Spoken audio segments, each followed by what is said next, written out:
From kindergarten onward, George and I had never gone more than 3 days without seeing each other. But ever since our two families began discussing our engagement, he avoided me for an entire year. He blocked every single way I had to contact him. The security guards at his company said that unauthorized personnel, and Eileen, were not allowed inside. Whenever I appeared within his line of sight, he would immediately turn around and walk away. Eventually, even his friends couldn't stand it anymore. They secretly took me with them to look for George. When I arrived, his cold voice drifted out through the crack of the private room door. A little thing that comes running the moment I beckon. No ability. No personality. Even getting engaged to her feels beneath me. My hand rested on the doorknob. I didn't push the door open. Standing behind me, John hurriedly covered my ears. "Eileen, don't listen to Bro Deb's nonsense," he whispered. "He's drunk. He's talking without thinking. I'll go in and tear him a new one." He was about to push the door open when I grabbed his sleeve and shook my head. All this time, I had only wanted to ask George one thing. Why was he so resistant to getting engaged to me? Why had it become something the entire upper circle knew about? I had called him brother for nearly 17 years. But he wasn't my real brother. Sooner or later, he was going to get married. Why couldn't it be me? Now, I finally knew the answer. It wasn't that I wasn't good enough. It wasn't that I wasn't pretty enough. It was him. From the very beginning, he had only ever seen me as a little pet he raised from childhood. Something to tease, something to pass the time, or something pretty to keep by his side. John wiped my tears with a napkin, muttering under his breath. "Toby and those idiots, none of them are reliable." "It's okay, John G.E." I took a deep breath and said softly. "Can you take me home? I don't want to look for him anymore." "All right." We were just about to turn around, when the private room door suddenly opened from the inside. We froze, staring face to face with Toby. Still unaware of the situation, Toby grabbed my arm and pulled me inside. This drinking session had been arranged precisely so everyone could find a chance to reconcile George and me. Toby dragged me over and seated me across from George. "Bro Deb, even if you're trying to push back against your family, you shouldn't treat Eileen like this," Toby said. "Eileen's our little sister, we've watched her grow up. Talk to her properly. Don't be all sharp-tongued and soft-hearted, causing misunderstandings." From the moment I entered the room, George hadn't lifted his head. But the back of his hand gripping the glass was already bulging with veins. John followed us in and shot Toby a look, shaking his head. Before John could pull me back up, George finally spoke. "Eileen, why don't you ever listen to me? Didn't I tell you already? Before my grandfather and parents change their minds, we shouldn't meet. Why are you so willful?" I lowered my head, unable to say a word. The atmosphere in the room froze solid. The last time George had been this angry was when a senior he was close to had confessed to me. John sighed, walked over, and gently patted my head. Then he gestured for the others in the room to leave, giving George and me space to talk alone. George drank irritably and said, "Eileen, can you have a little self-respect? I've told you before, I'm not interested in you. I've never once seen you as a woman. Instead of clinging to me, why don't you go improve yourself? All you do is revolve around men. Don't you feel cheap? Once I fully take over the company, I'll be traveling constantly, attending meetings everywhere. I can't exactly drag you around with me." It felt as though I had sunk straight into an icy sea. My entire body went cold. I didn't have even the slightest strength left to speak. So this was how he had seen me all these years. "So stay far away from me," he continued. "Grandpa will probably give up on the engagement soon anyway." "I understand," I said quietly. "I won't bother John and the others to look for you anymore. I won't." Scenes from my childhood flashed through my mind like a carousel. I had once treasured those memories as my most precious possessions. Now, looking back, I realized how ridiculous I had been. I had ignored how, since high school, George had grown increasingly impatient with me. Ignored how he openly disliked my clothes and appearance. Ignored how, when he learned a senior had confessed to me, he had blurted out, "Someone could actually like her?" I looked up and met his eyes seriously. "Bro George, I'm grateful that you saved me when I was little," I said. "I'll remember this lesson. I won't bother you ever again." With that, I stood up and left, never once looking back. Back at the villa, I turned on the lights. Everything looked the same, familiar, yet completely empty. My parents were rarely home. My grandfather lived in the mountains, cultivating his health. According to George's mother, ever since I was born, the only one who took care of me at home was a nanny. When I was 3 years old, the nanny once went out to buy groceries and forgot to close the door. I ran outside, tripped, and fell in the middle of the road.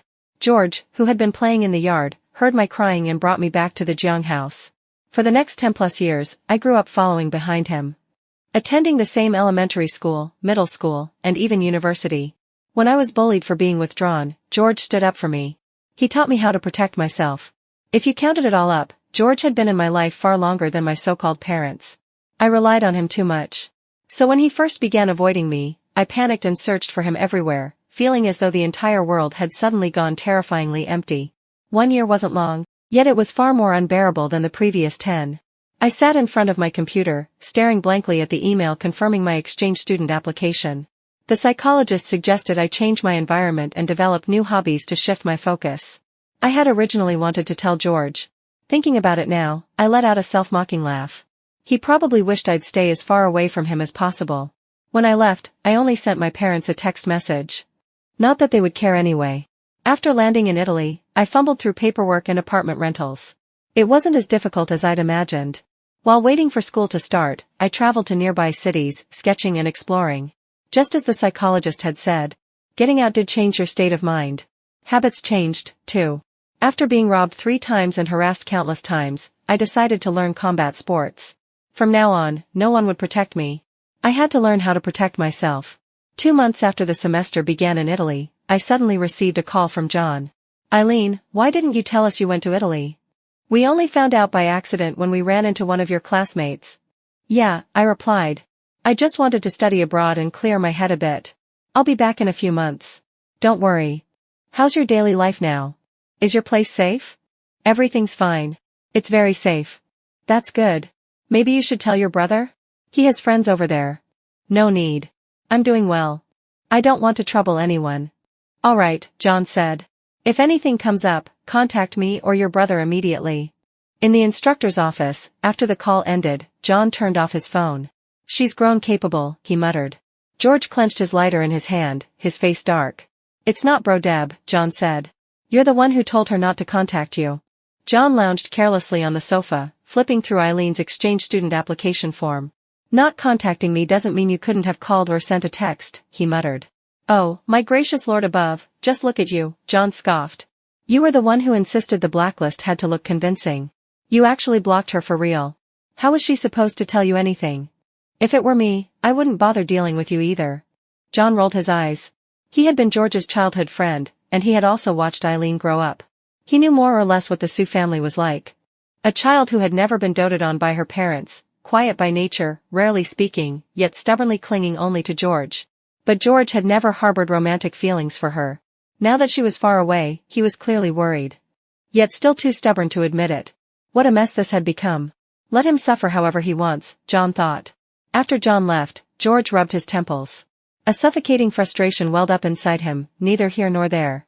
It felt even worse than the first time he had seen Eileen's studio filled with countless portraits of himself. The elders of both families had joined forces, pressuring him to get engaged to Eileen. She had just entered her junior year. A kid who had never even been in a relationship, what could she possibly understand? George scrolled through his phone for a moment, hesitating. Then he pulled the contact labeled "Younger Sister" out of his blacklist and pressed the intercom. "Have Secretary Lucy come in." "President Deb, you called for me." George said flatly. Eileen went to Italy on her own. Secretary Lucy's lips curled upward. A trace of smug satisfaction flickered across her face, only to be quickly suppressed. "That proves my pressure-based education worked," she thought. Miss Cano grew up without proper guidance.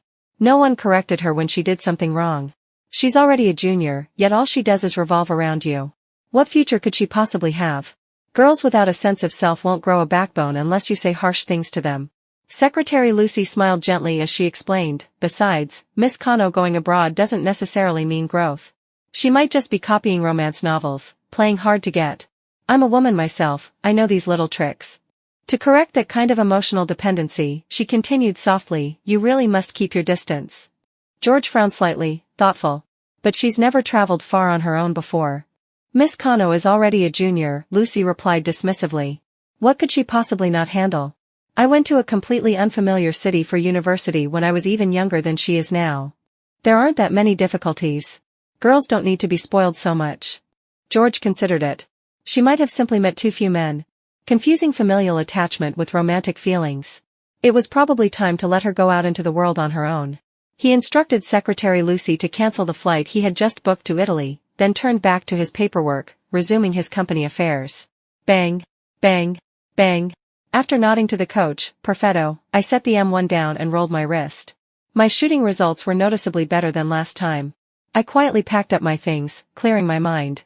There was a combat class in the afternoon, and I needed to head home early in the evening. Otherwise, I'd run into that irritating neighbor again. Just as I reached the door, a tall Asian man approached from the opposite direction. I instinctively lowered my head to avoid him, but he stopped directly in front of me. "Excuse me, are you Miss Eileen Kano?" His Mandarin was fluent and precise. "Yes," I replied. "And you are?" Curious, I looked up. The man wore a tailored suit, clearly custom-made. He was nearly 6'3", exuding the oppressive presence of someone accustomed to authority. Yet the moment our eyes met, that pressure vanished. His eyes were deep blue. "My name is Parker," he said. "I'm a friend of George's." "Oh. Hello. George told me you came here alone to study abroad," Parker continued. "He's a bit worried and asked me to look after you. Your current apartment isn't very safe, so I've arranged a new place for you. Would you like to move there, Miss Kano? You can call George to confirm." Parker gestured politely, inviting me to sit with him at the cafe next door. He took out his phone, dialed, exchanged a few pleasantries, and then handed the phone to me like a gentleman. "Eileen."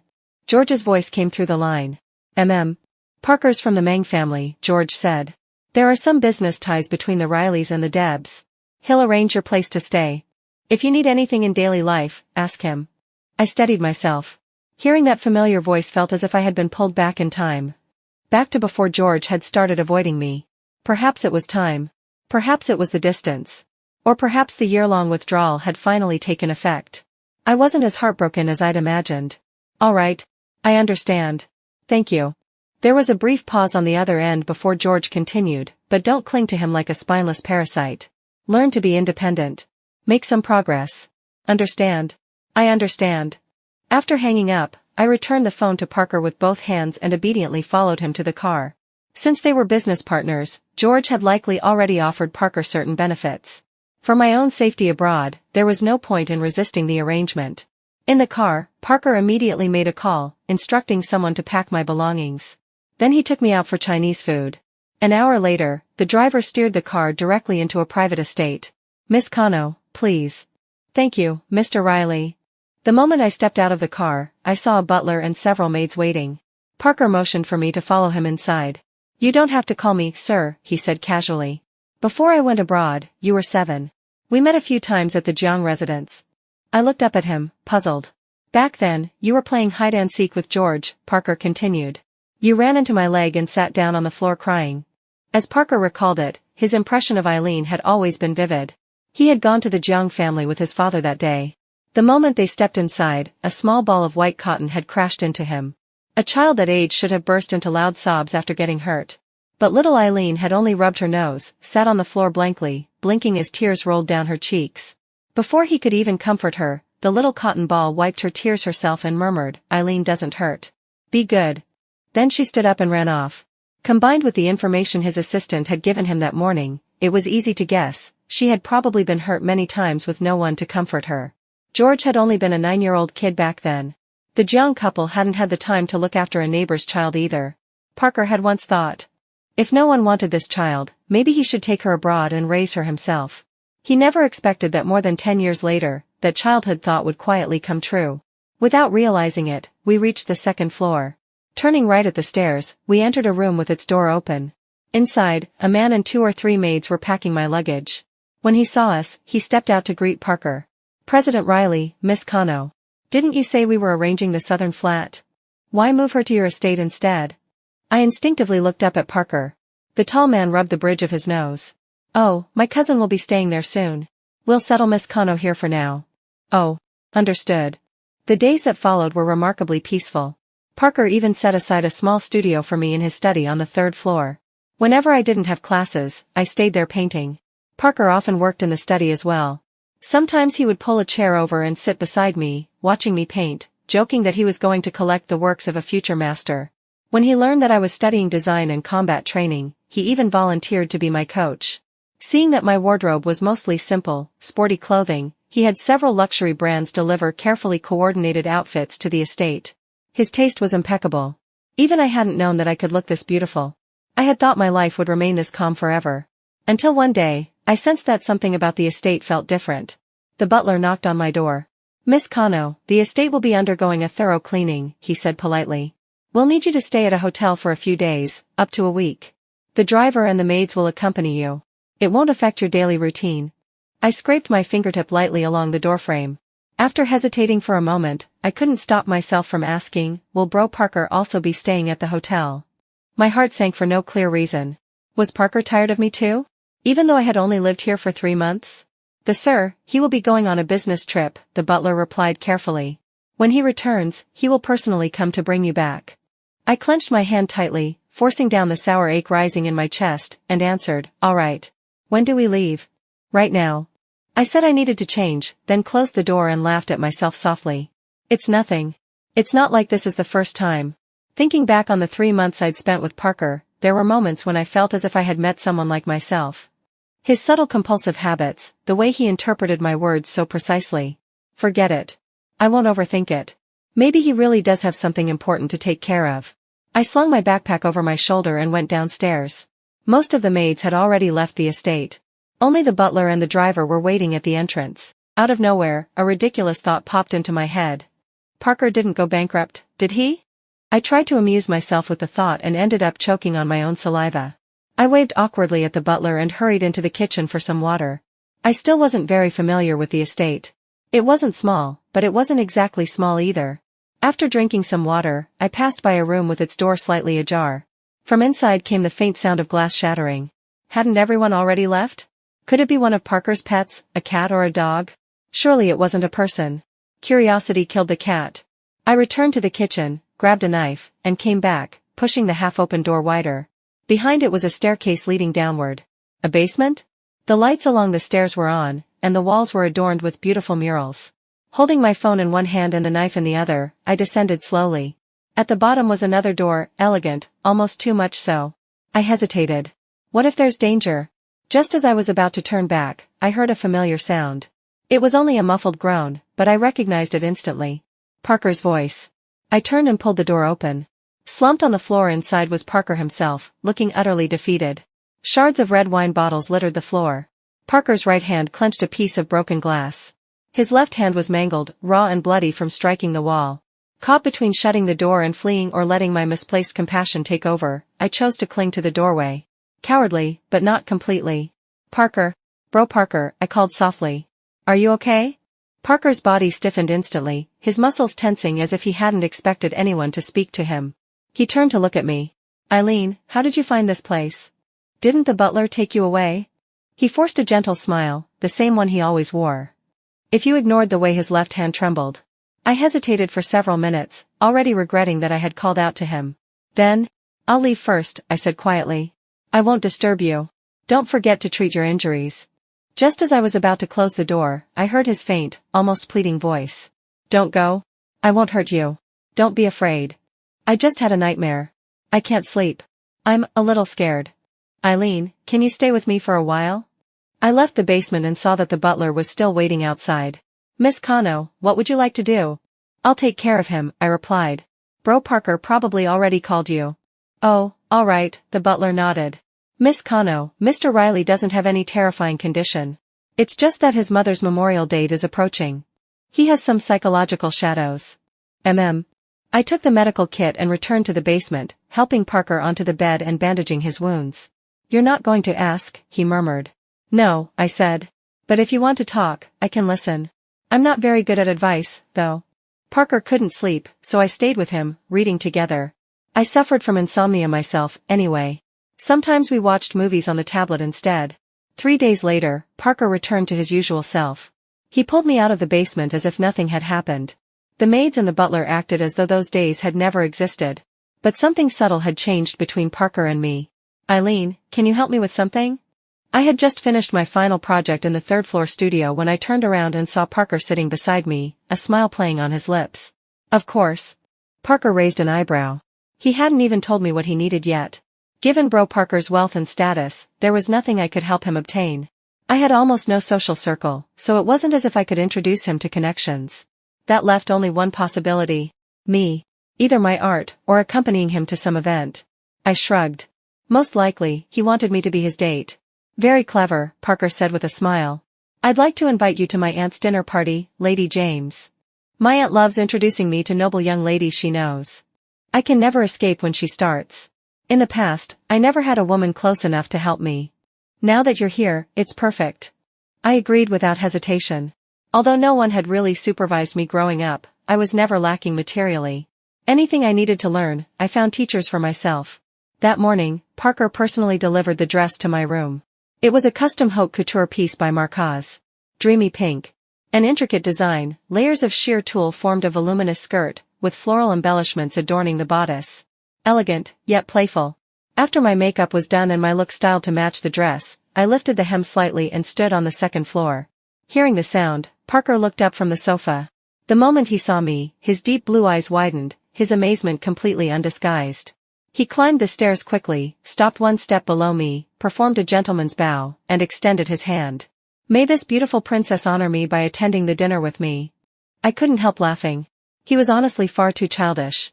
I placed my hand in his palm and was just about to step downstairs when I realized the man in front of me hadn't moved. Puzzled, I lifted my head and questioned him with my eyes. Eileen, he said softly, this is the first time you've smiled since coming here. Do you know why I chose this dress for you? I shook my head. Don't wither because of someone who couldn't see you, Parker said. You are already beautiful enough, both on the outside and in your soul. The dinner went remarkably smoothly. Lady James took an immediate liking to me, and none of the so-called swarms of women Parker had mentioned ever appeared by his side. After the opening dance, Parker invited me onto the dance floor. Bro Parker, I teased softly, it seems your charm isn't quite enough. You said you needed me as a shield, why does it feel like it didn't work at all? Parker lowered his head slightly. That's because a certain young lady was far too dazzling. I looked up and met his gaze. His deep blue eyes were calm on the surface, yet beneath that stillness lurked an undercurrent of intensity. Over the past few months, I had sensed that something about the way he treated me was different. It wasn't pity. It wasn't politeness. And it certainly wasn't the affection one showed a junior. It was tolerance, indulgence, and admiration. It might sound cliché, but it was the closest comparison I could find. Parker's voice was low, like a luxurious, elegant cello.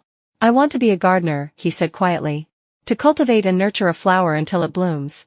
And then spend the rest of my life admiring and cherishing that beauty, until it fades. I suddenly felt the hand at my waist tighten, and before I could react, I was pulled straight into his arms. I'm sorry, Parker said softly. I lost my composure. His words spoke of apology, yet his hold on me didn't loosen in the slightest. Mr. Riley, I scoffed lightly, did you leave the country before you finished your language classes? That confession was painfully old-fashioned. I complained aloud, but I understood exactly what he meant. When the music ended, I struggled free from his restraint. But Parker didn't follow the usual script. I had barely taken 2 steps when he grabbed my arm and lifted me straight into his arms. Gasps erupted around us. Ignoring them all, he carried me out of Lady James's estate, went straight to the car, and ordered the driver to leave. We said nothing the entire way back. After arriving at Parker's estate, he carried me out of the car again. Gentle, yet utterly unyielding. He passed through the front hall and didn't set me down until we reached the center of the garden. You didn't reject me, Parker said. At last, he tore away the mask of gentleness. A man who had carved out a commercial empire overseas could never truly be all softness. What is it you like about me? I asked, staring straight into his eyes. Everything, he replied without hesitation. From the first moment I saw you at the shooting club. I watched you from outside for a long time. You looked fragile, like you could be crushed with one hand. Yet you were also ruthless. That contradiction was irresistible. Starved for love. Inferior. Distrustful of everyone.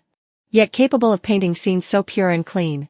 Everything about you fits my taste perfectly. When you were little, the nanny who drugged you with sleeping pills, beat you at the slightest mistake, and later became a vegetable after a fall. That wasn't an accident. The girls who constantly spread rumors about you were all anonymously threatened. And that neighbor downstairs in Italy who kept harassing you. The one whose lower body you destroyed with a trash bag and a single kick. You're clearly a little leopard. Yet you disguise yourself flawlessly as a harmless white rabbit. I slapped his hand away as it brushed my cheek. The look of obsession on his face was downright unsettling. So? I asked coldly, staring at the wolf now baring his fangs. In the basement, you stayed with me for 3 days, Parker said. And all I could think was, how wonderful it would be if you stayed by my side forever. His hand returned to my cheek, then slowly slid down to my throat. His fingers tightened slightly. As if my life itself were held in that single hand. Dominant. Obsessive. Become my other half, he said. I can be your family, your friend, your lover. Every role you've ever wanted. I'll give you all of my love. And I will belong entirely to you. My wealth, my family, my body, my soul, my life. Time seemed to freeze. I was tempted, seduced by the words all of my love. I heard my own voice answer, okay. The next instant, I was pulled into an embrace that felt as though it controlled my entire world. A forceful, urgent kiss descended. As if he were flooding me with oxygen, or devouring my very soul. The next morning, I was awakened by the ringing of a phone. My phone was always on silent. Since coming to Italy, aside from Parker, I hadn't given my number to anyone. The ringing grated on my nerves. Just as I was about to get up and smash the phone, a hand brushed gently over my cheek. It soothed me, easing the tension and making me release the bite on my lower lip. Parker's voice sounded beside my ear. It's okay. It's my phone. Be good. He picked it up, glanced at the screen. Neither answering nor rejecting the call. I lay against Parker's chest and opened my eyes. Looking up, I saw him raise an eyebrow in amused satisfaction. It's George, he said lightly. Do you want to answer? He lowered his head and pecked me once on the lips. Give it to me. I rolled my eyes. Childish, honestly. Parker. Bro Parker. George's voice came through the phone. I heard you took Eileen to Lady James's ball yesterday. Thank you for taking care of her. She's not very used to these occasions. She didn't cause you any trouble, did she? I cleared my throat and answered, I didn't trouble Parker at all. And I was very obedient. So obedient we ended up in the same bed. I scolded myself inwardly for being so easily coaxed the night before. Eileen. It's me, I replied calmly. I saw it was you calling, so I asked Parker to pass the phone to me. It's good that you're up early, George said. Keep it up. He probably assumed we were already up having breakfast. I didn't bother explaining. Okay, brother. We exchanged a few meaningless pleasantries before George ended the call. George stood on a golf course with a few friends. Noah wore a smug expression. See? I told you, he said proudly. My sister went to Lady James's dinner last night and recognized your Sue little sister immediately. George stared at the call log on his phone, his expression unreadable. Do you have photos? He asked. Of course, Noah replied. My sister showed me.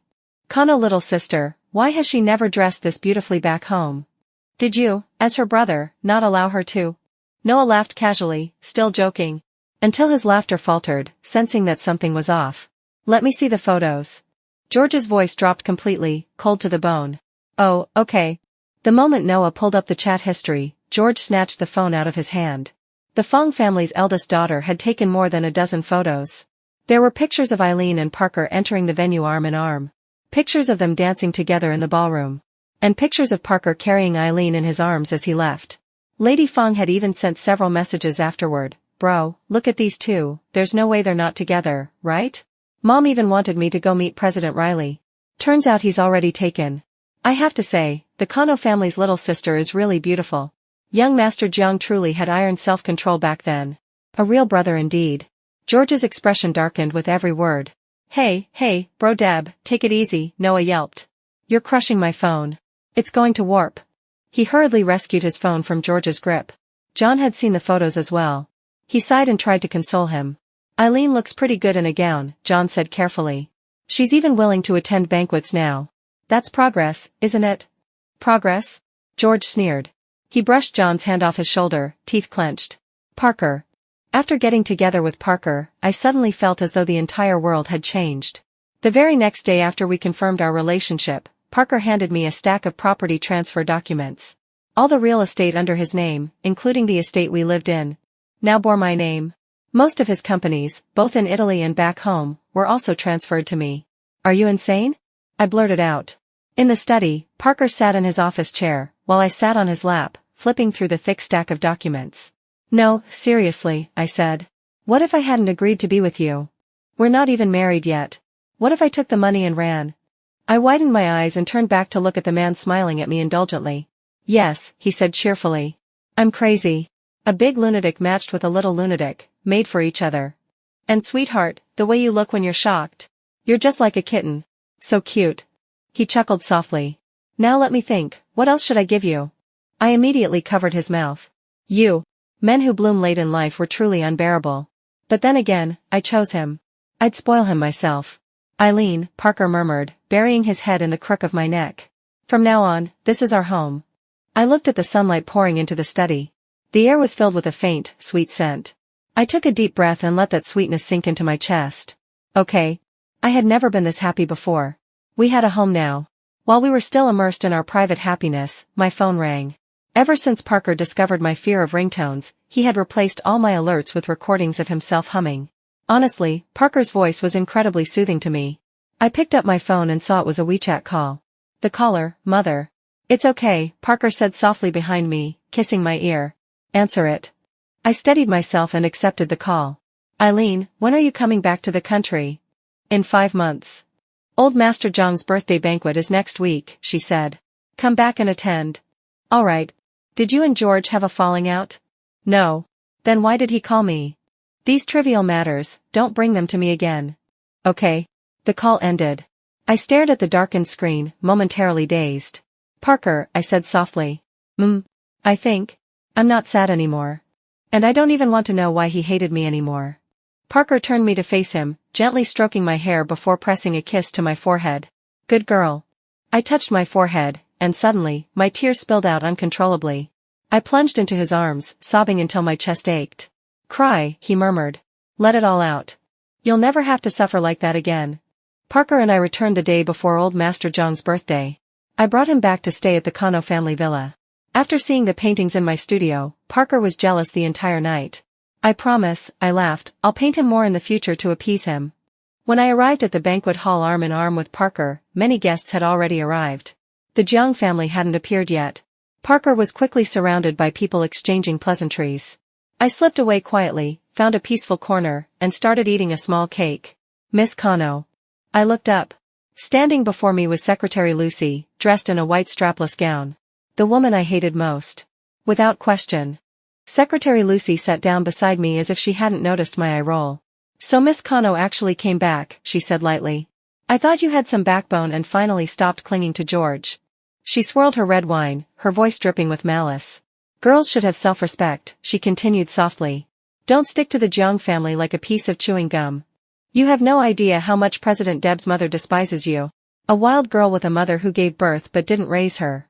The engagement was only to save old Master Kano's face. At best, you're just a toy to amuse people. I'm the one qualified to stand beside President Deb. Looking like a little vixen, dreaming every night of becoming his delicate wife, huh?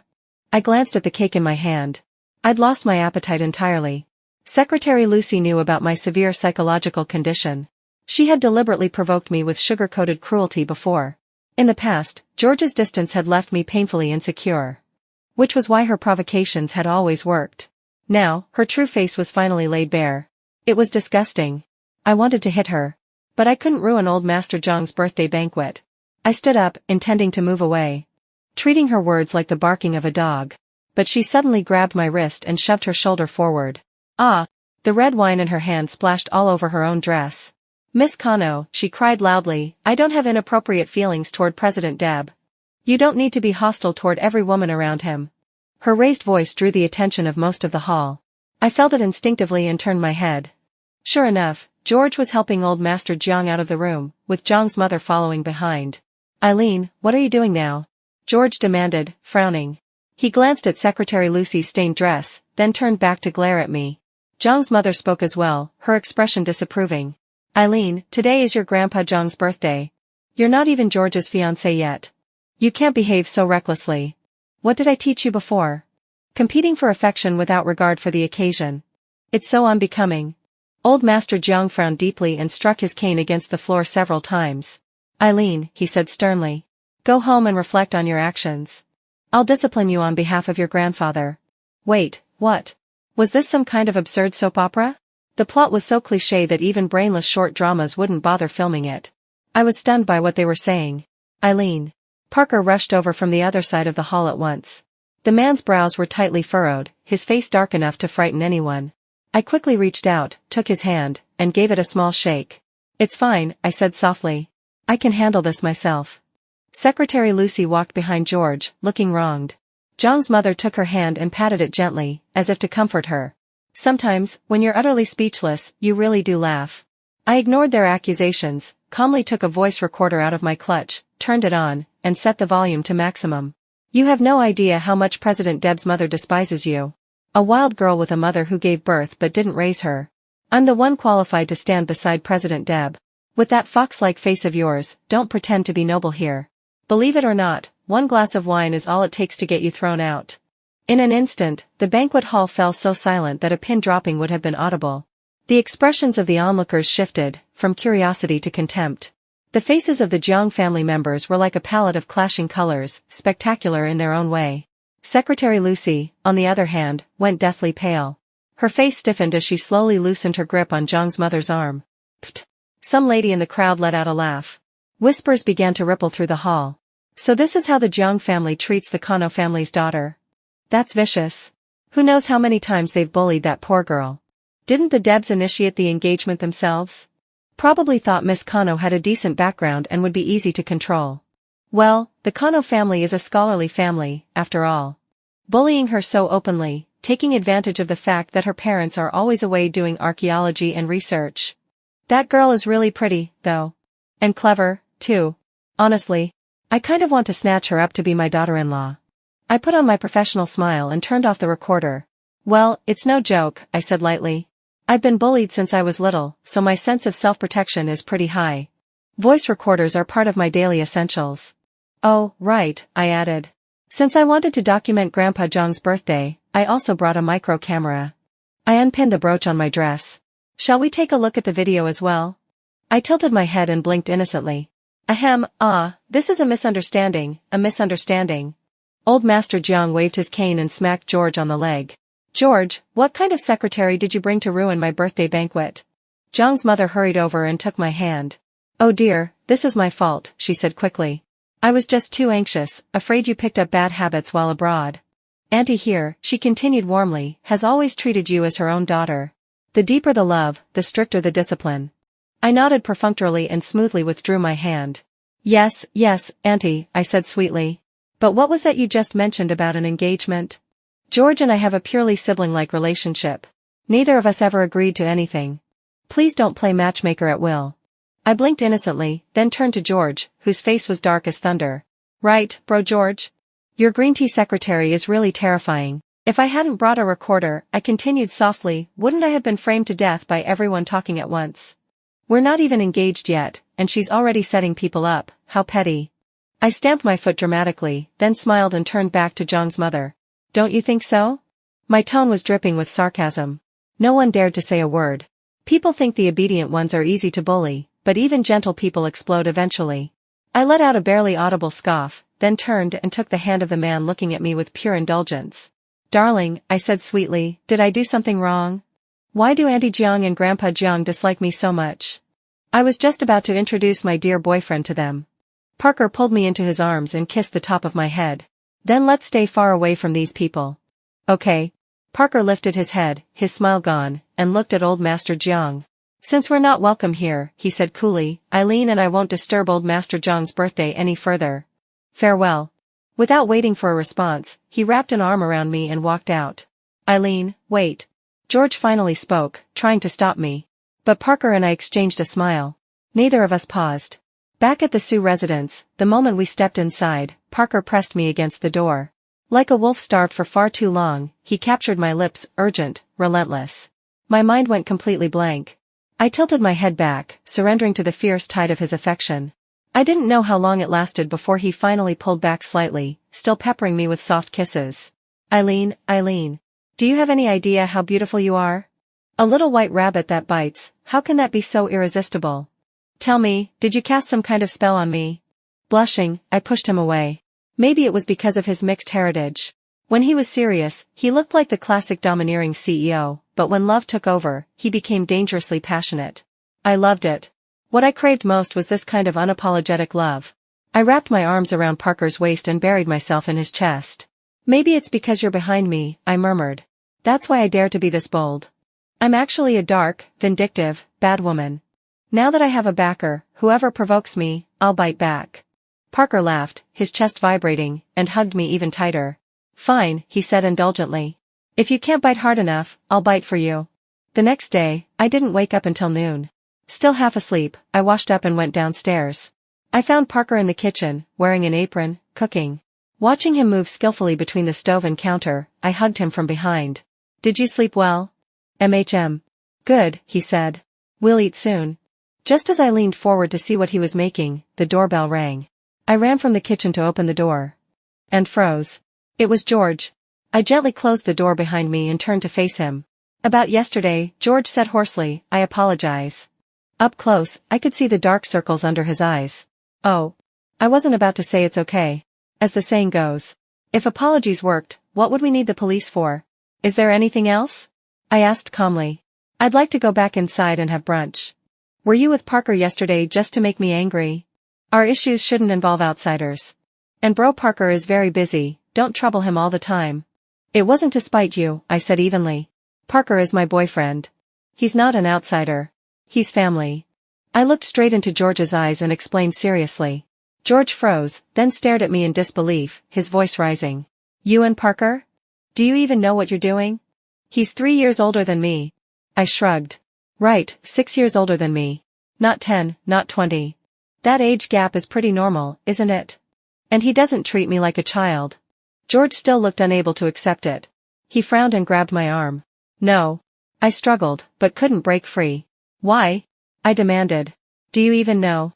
Don't try to drive a wedge between us, I snapped. Let go of me. Do you even know, George continued, eyes reddening, that his entire family is abnormal? I stopped struggling, momentarily stunned. What? Do you know that Parker's mother was driven to her death by his father? His father is a compulsive control freak. He imprisoned her in the Meng household for 10 years. She developed severe depression. One moment she was waving to Parker downstairs. The next, she jumped and died right in front of him. His father is a control freak, George said hoarsely. And so is he. Do you have any idea how ruthless his methods are? Do you know how terrifying the fates of those who betrayed him in Italy were? How dare you? George shouted, gripping my shoulders and shaking me. I know. I lowered my head and smiled softly.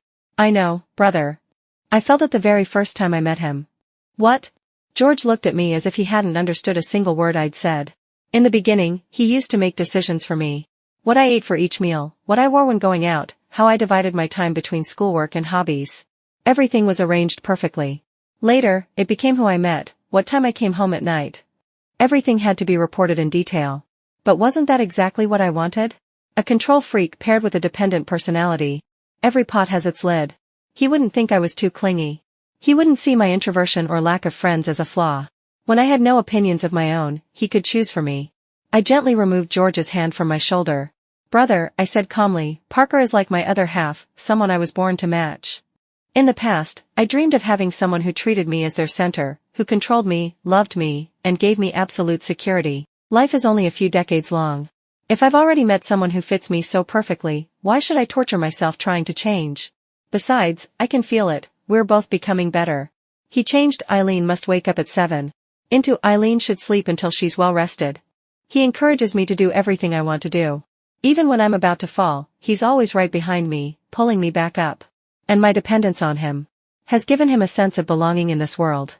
He's no longer the cold, profit-driven businessman. No longer the man who spiraled into self-harm whenever things went wrong, hiding in the basement, refusing to come out. We are each other's home. Thinking about this, all I wanted right now was to go back to my room and hug Parker. Brother, I said softly, I used to cling to you too much and caused you a lot of trouble. When you misunderstood me, I was angry and hurt. But I'm still grateful for the care you gave me growing up. I watched George walk away. Then I immediately opened the door. Parker was standing less than 10 steps away, head lowered as he checked his phone. The moment he heard the door open, he looked up, smiled brightly, and opened his arms. Parker, I laughed as I threw myself into his embrace. What are you cooking? It smells so good. Shredded pork with green peppers. He scooped me up naturally and carried me toward the dining room. At your last checkup, they said you were anemic, he said seriously.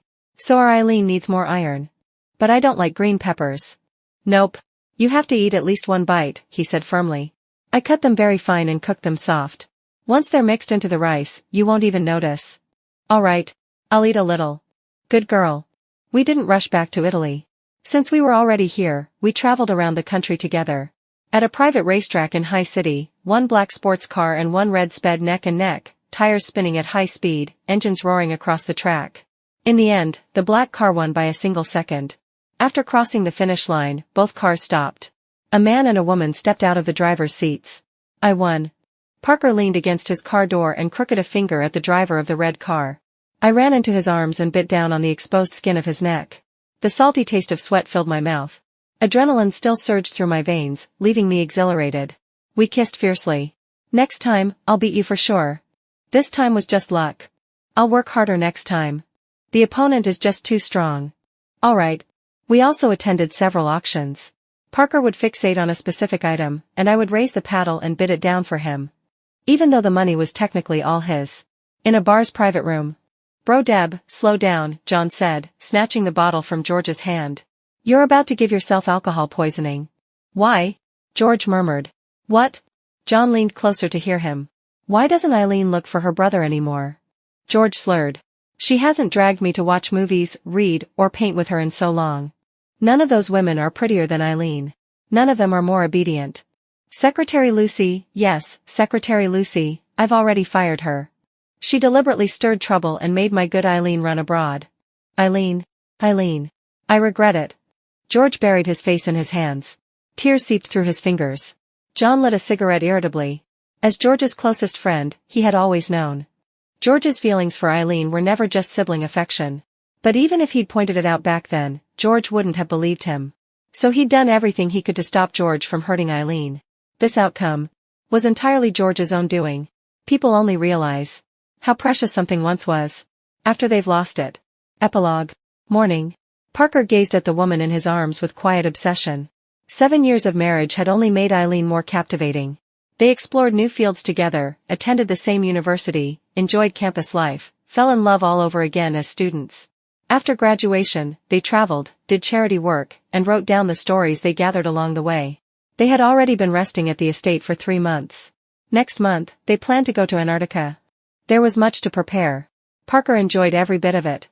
Over the years, Eileen had completely cut ties with the Sioux couple.